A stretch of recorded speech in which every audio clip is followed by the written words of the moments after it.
So guys आज एक बहुत इंपॉर्टेंट चीज आपसे शेयर करने वाला हूँ और साथ में मेरा खुद का एक्सपीरियंस, मेरी खुद की स्टोरी क्या रही इसके पीछे, ये भी मैं आपको बताने वाला हूँ। पीजी रेंटेड एंड हॉस्टल, क्योंकि गाइस इसको सेलेक्ट करने में बहुत सारे बच्चे बहुत सारी चीजों को मिस्टेक करते थे, इवन मैंने भी किया था। तो क्योंकि ये हमें स्टार्टिंग में पता नहीं रहता और कोई बताने वाला नहीं रहता, और कुछ सालों के बाद फिर हमें गलती फील होती है, यार उस समय कोई बताने वाला रहता तो ये गलती नहीं होती। तो मैं चाहता हूँ मेरे जितने दोस्त हैं, मेरे प्रदीप अपडेट के जितने भी दोस्त हैं, उनको पहले ये चीजें मैं बता के रख दूं, जिसके कारण वो जाने के बाद वो गलतियां ना करे जो हमसे या बहुत नए लोगों से होता है, जिनके पास कोई सोर्स नहीं होता ये जानने का और समझने का। तो मैं ये पहले ही तैयार रहना चाहता हूँ कि मेरे सभी स्टूडेंट पहले से चैंपियन रहे इसके अंदर। सो गाइस सबसे पहले मैं डिस्कस करूंगा अपनी स्टोरी, तो मैं लास्ट में बताऊंगा। सबसे पहले मैं दिनों में डिफरेंस बता देता हूँ, इवन एडवांटेज एंड डिसएडवांटेज दोनों का क्या है, इसमें आपका लॉस क्या है, प्रॉफिट क्या है, सभी चीजें मैं बता देता हूँ। PG rented and hostel. सबसे पहले मैं हॉस्टल के बारे में बताता हूँ। हॉस्टल क्या होता है गाइस, कि हॉस्टल ज्यादातर अगर मैं हॉस्टल बोलूँ तो वो हॉस्टल आपके कॉलेज कैंपस में ही रहता है। प्रॉफिट क्या है गाइस, प्रॉफिट ये है कि आपका वहां सबसे अच्छा यह है कि आपका टाइम बहुत ज्यादा बचता है, क्योंकि कॉलेज कैंपस में है तो आपके आने जाने का टाइम बचेगा। इसके साथ आने जाने में जो खर्चे हैं वो बचते हैं। इसके साथ ही जो अगर सेलिब्रेशन होता है उसमें बहुत सारे बच्चों को अच्छा लगता है सेलिब्रेशन में पार्टिसिपेट करना, तो सेलिब्रेशन में बहुत बड़ी फैमिली रहती है, जैसे एज अ बहुत सारे बच्चे एक साथ सेलिब्रेशन करते हैं, तो वो एक एक्सपीरियंस अलग ही रहता है हॉस्टल का।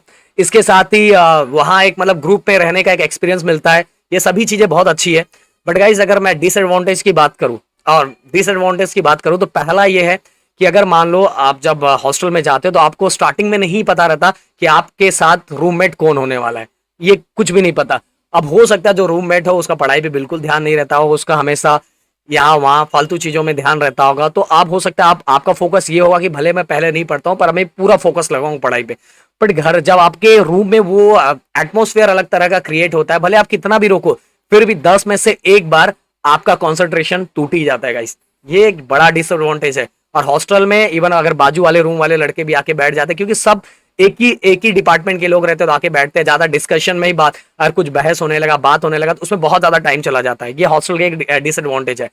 अच्छा भी है कि मतलब लोगों के बीच में बैठने का, मतलब अपने पॉइंट ओपिनियन खोलने का मौका मिलता है, बहुत सारे अपने एज के लोगों से मिलने का मौका मिलता है। पर उस समय इस समय क्या इंजीनियरिंग में एक एक घंटा आधा आधा घंटा हमारे लिए बहुत ज्यादा इंपॉर्टेंट होता है, पर बहुत सारे डिस्कशन बहुत सारे लोग बैठ जाते हैं तो उसमें टाइम हमारा मतलब एज ए पास भी बोलूंगा और लॉस भी बोलूंगा, दोनों चीजें होती है। और सबसे इंपॉर्टेंट चीज गाइस खाने का बताऊंगा। खाने पीने का बहुत ज्यादा प्रॉब्लम होता है।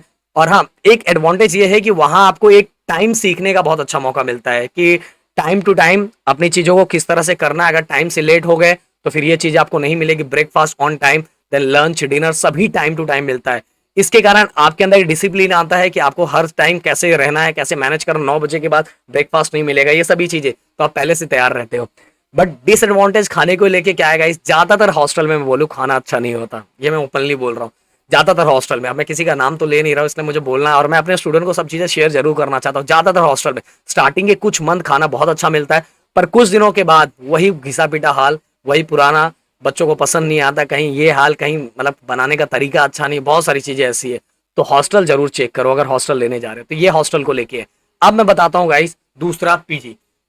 PG as a paying guest होता है। पेइंग गेस्ट के बारे में बताऊं, अगर कि आप किसी दोस्त के घर पे रह रहे हो एज अ पेइंग गेस्ट, मतलब वो उनकी फैमिली भी रह रही है साथ में आप भी रह रहे हो, वो जो खाना खा रहे हैं वही खाना आपको मिल रहा है, इवन आपके कपड़े धो के सब कुछ साथ में मिल रहा है, तो एज अ पेइंग गेस्ट हो गया। पेइंग गेस्ट में गाइस देखो एडवांटेज क्या है, एडवांटेज मैं ये बता रहा हूँ कि आप वहां जब रहते हो तो अपनी पढ़ाई अकेले कर सकते हो। मतलब जो वहां जाके बहुत सारे क्राउड में या आपके रूम में, देखो हॉस्टल का एक प्रॉफिट भी है असाइनमेंट लिखने का।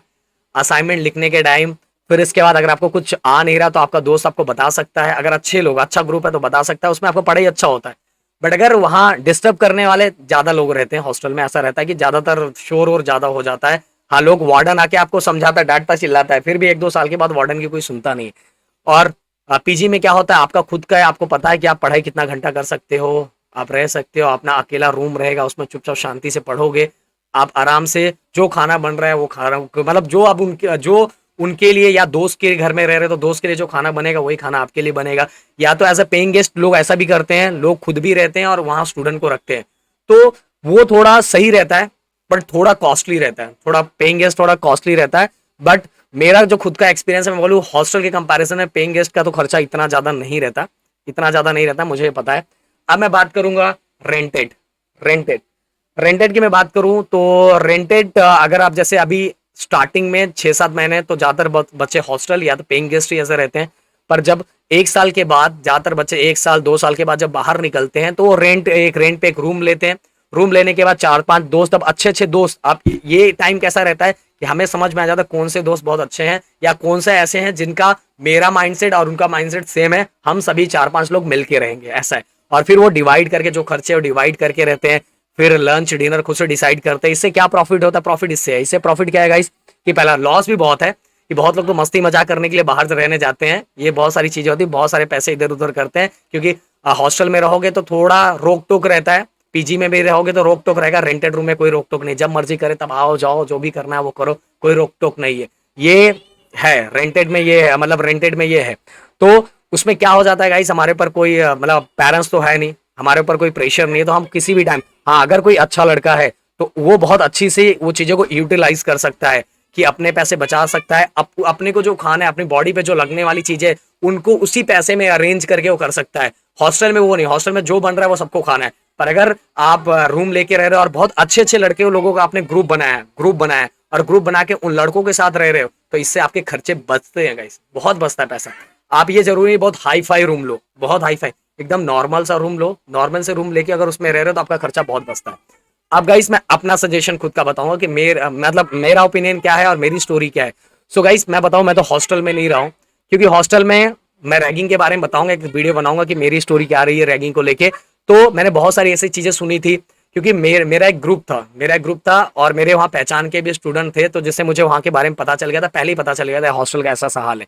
तो मैंने हॉस्टल पहले, और हॉस्टल का जो कॉस्ट था बहुत हाई था, तो मैं एज अ पेइंग गेस्ट पहले रहा था, बोलूँ 2 साल तक मैं पेइंग गेस्ट था, और पेइंग गेस्ट मेरे पहचान का कोई नहीं था। मैं ऐसे पता लगाया था कि ये ऐसे ऐसे रूम वाले हैं जो खुद भी रहते हैं और वहाँ स्टूडेंट को रखते हैं। तो मैं और मेरे 2 दोस्त लोग ऐसे रहते थे, और हम कैसे हमारा ज्यादातर फोकस पढ़ाई पे था, और मतलब खाना पीना थोड़ा बहुत अच्छा खासा मिल जाता था, और मेरा हॉस्टल के कंपैरिजन में वहाँ खर्चा कम था। फिर इसके बाद 2-3 साल के बाद मैंने रेंटेड रूम लिया। रेंटेड रूम में हम लोग 2 लोग रहते थे, एक छोटा सा हमने रूम लिया था। अराउंड मेरे रूम का रेंट बोलूँ मैं आपको, सुन के शौक हो जाओगे, 600 से 700 रुपये नहीं, 1,000 रुपये था। हाँ 1,000 रुपये था, उसमें 500 मेरा दोस्त देता था, 500 मैं देता था। और फिर इसके बाद, और मैं लास्ट ईयर मैंने जिम स्टार्ट कर दिया था, तो मेरे डाइट जो रहते थे, मेरा जो हॉस्टल और पेइंग गेस्ट में जो खर्चा होता था उससे भी कम में, बहुत सस्ते में मेरा डाइट पूरा रूटीन फॉलो हो जाता था। मुझे जो चाहिए वो मैं खाता था, जो मुझे लगने वाला है वो चीजें खाता था। तो मेरे बहुत सस्ते में, पर वो आपके ऊपर है, क्योंकि रेंटेड को बहुत लोग दूसरे तरीके से लेके बहुत ज्यादा खर्चा कर देते हैं, पर आपके ऊपर है। रेंटेड में जाके अपने चॉइस की चीजें खा सकते हैं, ना कोई शोर करने वाला, कुछ नहीं करने वाला ये। बट रेंटेड में सिक्योरिटी का थोड़ा इश्यू रहता है कि कोई आप कहाँ रह रहे हो, कुछ भी आपके साथ हो सकता है, कोई आपके रूम पे आ सकता है, कुछ भी हो सकता है। बट अगर आप ऐसे दोस्त के साथ रह रहे हो और आजू बाजू को पूरी तरह से एनालाइज करके रह रहे हो कि यहाँ कैसे लोग रहते हैं, क्या है, तो आपको कोई प्रॉब्लम नहीं होने वाला। सबसे मेरा खुद का एक्सपीरियंस बोल रहा है, सबसे अच्छा रेंटेड होता है। बट आप कैसा रूम खर्चा कर रहे हो, हाई फाई रूम खरीद रहे हो, तो भाई अलग है।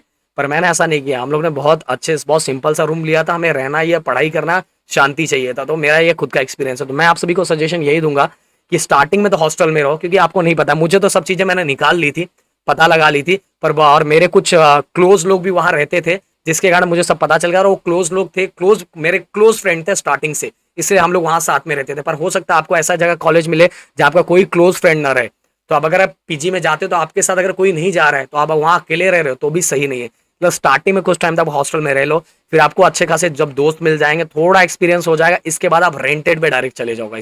पर सस्ता वाला रूम लेके, महंगा रूम ले, बाकी खर्चे अपने बॉडी पे करो, अपनी चीजों के लिए करो, ये सब चीजों के लिए करो, फालतू चीजों को मत करो। इवन रेंटेड में आप रहोगे तो आप ट्यूशन पढ़ा सकते हो, बहुत सारी ऐसी चीजें कर सकते हो जिससे आपका खर्चा निकल सकता है गाइस। ओके, सो गाइस ऐसा, और हॉस्टल में बहुत सारे बच्चे करते हैं कि अपना करते हैं, बट ज्यादा अच्छा मुझे तो मेरा जो खुद का एक्सपीरियंस है रेंटेड को लेके रहा। तो गाइस, और रैगिंग को लेके मैं हॉस्टल में क्यों नहीं गया था, क्या गया था, उसका एक्सपीरियंस बहुत बेकार रहा है, मैं आपको बताऊंगा नेक्स्ट वीडियो में। Thank you so much guys, and जय हिंद दोस्तों।